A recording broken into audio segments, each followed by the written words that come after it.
800 سال کے قریب ہو گئے صلاح الدین ایوبی کو واپس لائے ہوئے، لیکن پچھلے 100 سال سے پوری دنیا کے یہودیوں کے اندر ایک یہ فکر پیدا ہوئی کہ ہماری ایک ریاست ہونی چاہیے، ہمارا ایک ملک ہونا چاہیے۔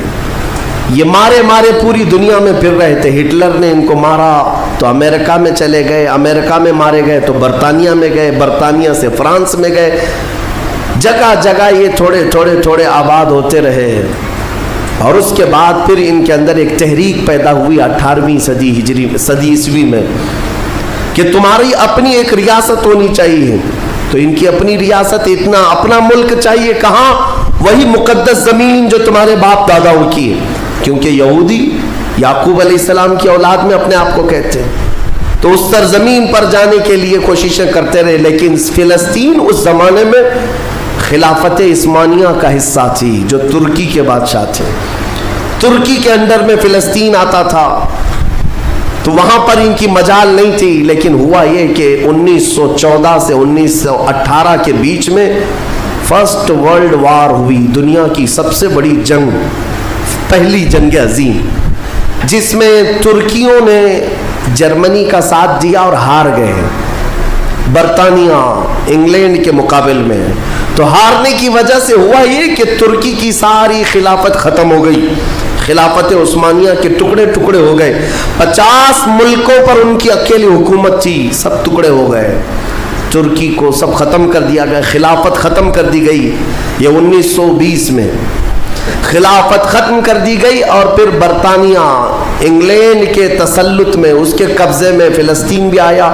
یہ وہ زمانہ تھا جب ہمارا انڈیا بھی انگلینڈ کے انڈر میں تھا، ہمارا بھارت بھی۔ برطانیہ ہر ملک فتح کرتے ہوئے اپنے اندر لیتے جا رہے تھے، یہ انگریزوں کی عادت تھی۔ تو فلسطین بھی ان کے اندر میں تھا۔ تو اب ان لوگوں نے یہودیوں کے لیے ایک عام اعلان کیا، ڈکلیریشن آف بالفور کہا جاتا ہے، ایک بالفور اعلامیہ، جس میں اعلان کیا گیا کہ دنیا بھر کے جو بھی یہودی ہیں وہ ہجرت کر کے یہاں آئے، انہیں گھر دیا جائے گا۔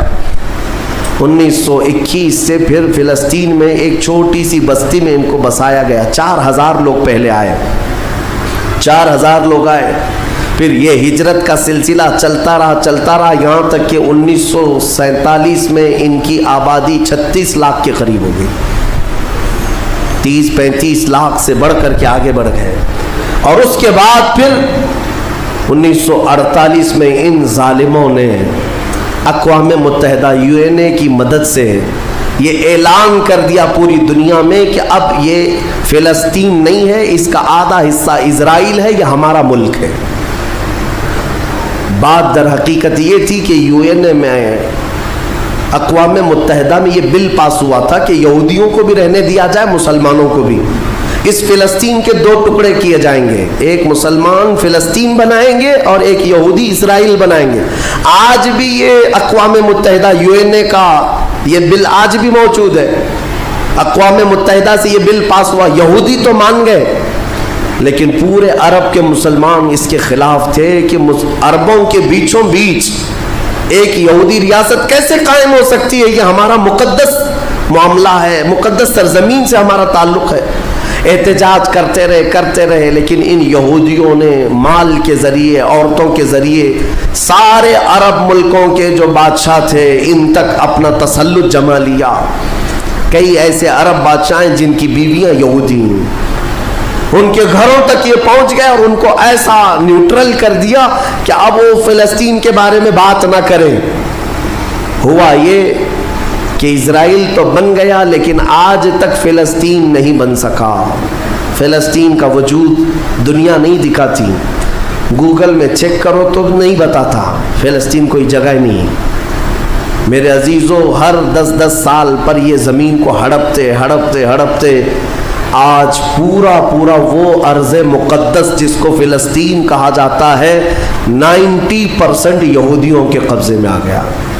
اقوام متحدہ سے یہ بھی بل پاس ہوا تھا کہ آدھا کر لیا جائے، اسرائیل ایک ریاست، فلسطین ایک ریاست، لیکن بیت المقدس جو ہے، مسجد اقصیٰ، وہ دونوں کے انڈر میں نہیں رہے گی، یہ اقوام متحدہ کے انڈر میں، یہ خود مختار رہے۔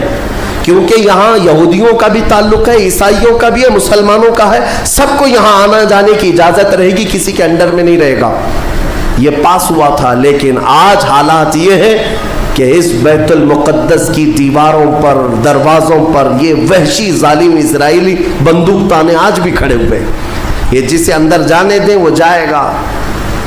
پوری دنیا اپنی آنکھوں سے دیکھ رہی ہے ان کی خیانت, ان کی غداری کو, لیکن کوئی ایک جملہ تک نہیں کہتا کہ اسرائیل دہشت گرد ہے. آپ کو میں ایک آنکڑے اگر بتاؤں تو آپ کے رونگٹے کھڑے ہو جائیں. انہوں نے فلسطین کے مسلمانوں میں سے اب تک 2.5 لاکھ صرف بچوں کو قتل کیا ہے ان اسرائیلیوں نے. آج بھی یہ ڈیٹا موجود ہے, انٹرنیٹ پہ موجود ہے, بڑی بڑی ویب سائٹس ہیں, انہوں نے شو کیا. اقوام متحدہ کی بھی رپورٹ موجود ہے کہ فلسطین کے کتنے مارے گئے.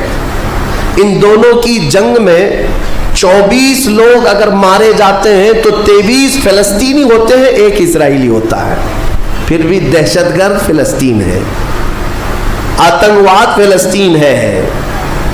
میرے عزیزو, یہ دنیا جو دوہرا کھیل کھیل رہی ہے اس کو کون بتائے گا آخر؟ وہاں جمعہ کی نماز پڑھنے کے لیے مومنین آج بھی جاتے ہیں, ان پر گولیاں برسا دی جاتی ہیں, لیکن ان جیال مسلمانوں کو ہزاروں سلام جو تلواروں کے سائے میں بھی میرے مولا کی عبادت خشوع و خضوع سے کرتے. میں خود گیا اور دیکھا ہوں, چھوٹے چھوٹے سے بچے, 6 سال کے 8 سال کے بچے ملنے کے لیے آتے ہیں, اور یہ پورے اسلحے میں لیس فوجی کھڑے رہتے ہیں. چھوٹا سا بچہ ان کی گن کو یوں گھماتا ہے اور مسجد میں اندر آتا ہے. ایسا لگتا ہے جیسے وہ کھلونے کو پکڑ رہا ہے. میرے عزیزو, یہ بھی حدیث پاک کے ذریعے سے میں بتاتا ہوں. میرے آقا صلی اللہ علیہ وسلم فرماتے ہیں میری امت کا ایک حصہ قیامت تک باطل سے لڑتا رہے گا, قیامت تک باطل سے لڑتا رہے گا, اور ان کی مخالفت کرنے والوں کا ان پر کچھ بھی اثر نہیں ہوگا, اور دنیا میں کوئی بلا بھی پھیلے تو اس جماعت پر کچھ اثر نہیں ہوگا. صحابہ نے پوچھا یا رسول اللہ آپ کی امت کا وہ حصہ کون ہے؟ میرے آقا فرماتے ہیں بیت المقدس کے آس پاس رہنے والے مومنین کی جماعت ہے. ان کی فضیلت میں میرے آقا نے فرمایا قیامت تک لڑتے رہیں گے, قیامت تک, اور ان کی خلاف کرنے والوں کا ان پر کچھ بھی اثر نہیں ہوگا. اور ہم دیکھ رہے ہیں, ارے بڑی بڑی عمارتیں ایک بم سے گرا دیا, دوسرے دن ان کے آس پاس ان کی گاڑیاں بھی چل رہی ہیں, دکانیں بھی چل رہی ہیں, بازار بھی چل رہا ہے. کل رات کو فائرنگ ہوئی, 50 لوگ بیت المقدس سے اٹھا کر کے لاشیں لے گئے. دوسرے دن جا کر کے دیکھے تو عصر کے بعد عورتیں اپنے بچوں کے ساتھ روٹیاں سینڈوچ کھاتی ہوئی بیٹھی ہوئی ہیں. مطلب یہ ہے کہ نہ موت کا ان کے اندر خوف ہے, نہ ظالموں کے تسلط کا ڈر ہے. ہاں یہ بھی اللہ تعالیٰ کی طرف سے ہوتا ہے کہ مولا جب کسی کا دل کشادہ کرے تو بڑے بڑے پہاڑوں سے بھی انہیں ڈر نہیں لگتا. اور ایک حدیث میرے آقا صلی اللہ علیہ وسلم نے فرمایا کہ سید البقاع بیت المقدس سید الصخرۃ صخرۃ بیت المقدس. حضور نے فرمایا پوری روئے زمین کا سردار جو حصہ ہے وہ بیت المقدس کا حصہ ہے, سردار حصہ. اور گنبدوں میں اگر سردار گنبد ہے تو بیت المقدس کا گنبد ہے, یہ میرے آقا نے فرمایا. اور حضور فرماتے ہیں تم دیکھنا کہ اخیر زمانے میں سارے لوگ اس زمین کی طرف ہجرت کر جائیں گے. جب ایسی ہجرت کا وقت آ جائے حضور فرماتے ہیں فَلْزَمْهُمْ, تم لازم پکڑ لینا, اس جماعت کے ساتھ چلے جانا, کیونکہ خیر پوری دنیا میں صرف وہی ہوگا اور کہیں نہیں ہوگا. اور آج جو حالات دیکھ رہے ہیں نا, یہودیوں کا تسلط ہے, ان کا قبضہ ہے. میرے عزیزو چند دنوں کی بات ہے, میں قرآن سے اور حدیث سے, وقت ہوتا تو میں آج چونکہ یہ جمعۃ الوداع ہے اور یوم قدس کے نام سے پوری دنیا آج منا رہی ہے, اس لیے میں نے تمہارے سامنے یہ باتیں رکھی ہیں. بیت المقدس کیا ہے؟ بیت المقدس کے بارے میں میرے آقا صلی اللہ علیہ وسلم نے فرمایا یہ ہمیشہ اب یہودیوں کے تسلط میں نہیں جائے گا. یہ میرا یقین ہے, دنیا ٹل سکتی ہے مگر میرے مصطفیٰ کا فرمان نہیں ٹلے گا. میرے آقا نے اگر فرمایا ہے تو وہ ہو کر رہے گا. حضور فرماتے ہیں خراسان سے ایک جماعت آئے گی, خراسان سے. خراسان یہ افغانستان اور ایران کا کچھ حصہ ہے. جس کو پرانے زمانے میں خراسان کہا جاتا تھا. میرے آقا فرماتے خراسان سے کالے جھنڈے لے کر کے ایک جماعت نکلے گی اور وہ اتنی تیزی سے بڑھتی ہوئی بیت المقدس کی طرف آئے گی کہ دنیا کی کوئی حکومت اور کوئی طاقت ان کا راستہ نہیں روک سکے گی, اور وہ جھنڈے سیدھے لا کر بیت المقدس پر گاڑ دیں گے. تنصب بإیلیا, میرے آقا فرماتے ایلیا یہ بیت المقدس کی سرزمین کو کہتے ہیں, جھنڈے وہاں گاڑ دیے جائیں گے. اور حضور اکرم صلی اللہ تعالیٰ علیہ وسلم نے یہ بھی فرمایا, جب تم دیکھنا کہ یہ یروشلم بیت المقدس دار الخلافہ بن جائے, دار الخلافہ کا مطلب راجدھانی, حکومت کرنے کی جگہ بن جائے, میرے آقا صلی اللہ علیہ وسلم فرماتے ہیں فقط دنت الزلازل والبلایا والامور, حضور فرماتے ہیں تو پھر دیکھنا بڑے بڑے زلزلے آئیں گے دنیا میں. جب یروشلم کو راجدھانی بنا دیا جائے دار الخلافہ, بڑے بڑے زلزلے آئیں گے دنیا میں, والبلایا اور بہت ساری بلائیں پھیلیں گی پوری دنیا میں. یہ وائرس یہ کنٹینیو آئیں گے, یہ مت سمجھنا کورونا چلا گیا, ہاں یہ سب اب کنٹینیو آنے والی ہیں بلائیں, پوری دنیا میں بلائیں پھیل جائیں گی اور اتنے بڑے بڑے معاملات ہوں گے جن کو تمہارے کانوں نے سنا نہیں ہوگا, حضور نے فرمایا. اور یہ دار الخلافہ سے کیا مراد ہے, محدثین نے اس میں الگ الگ بحثیں کی ہیں, لیکن میں آپ کو بتاؤں 2017 میں, ابھی 3-4 سال پہلے کی بات ہے, 5 سال پہلے ان یہودیوں نے اپنی راجدھانی ڈکلیئر کر دی, یروشلم ہے, بیت المقدس ہماری راجدھانی ہے, اور سارے سفارت خانے جتنے بھی ایمبیسی ہیں انہوں نے سب وہاں پر منتقل کرنا شروع کر دیا, اور بیت المقدس کی سرزمین کو اپنا کیپٹل سٹی بنانے کا اعلان کر چکے.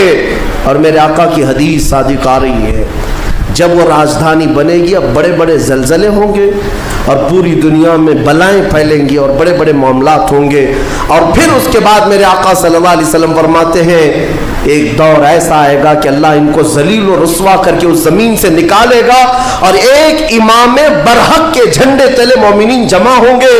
پوچھا گیا وہ امام برحق کون ہوگا, میرے آقا فرماتے ہیں وہ میری اولاد میں سے ہوگا, اس کا نام میرے نام پر ہوگا, اس کے باپ کا نام میرے باپ کے نام پر ہوگا, اور اللہ اس کو امام مہدی کی شکل میں بھیجے گا. ہاں یہ زمانہ بہت قریب آ چکا, یہ زمانہ بہت قریب آ چکا. میں بارگاہ رب العزت میں آج جمعۃ الوداع میں یہی دعا کرتا ہوں کہ مولا اگر زندگی کی سانسیں باقی ہیں تو امام مہدی کی فوج میں ہمیں جگہ عطا فرما, ان کے جھنڈے تلے مولا ہمیں امن و امان عطا فرما دے, دنیا سے ظالموں کے چنگل سے مولا ایمان والوں کو آزادی عطا فرما, کفار و مشرکین کے تسلط سے مومنین کو آزاد فرما دے. اے رب ذوالجلال احسن الخالقین, اس ماہ مبارک میں اگر تو ہمیں مولا ان راتوں میں ان دنوں میں عبادتوں کو قبول کیا اور بھیک میں کچھ دے تو مولا صرف اتنا دے دے کہ پوری امت کو مولا خیر و عافیت عطا کر دے, کھوئی ہوئی عزت و وقار عطا فرما دے, ہمارے ناحق قید کیے ہوئے بچوں کو مولا آزادی عطا فرما دے, بے قصور جیلوں میں بند ہمارے بچوں کو مولا آزادی عطا فرما دے. تو اس طرح کی لیٹسٹ ویڈیو دیکھنے واسطے ساڈے چینل کو سبسکرائب ضرور کریو. تو ملتے ہیں نیکسٹ ویڈیو, تے دعاؤں یاد رکھو. اوکے, اللہ حافظ.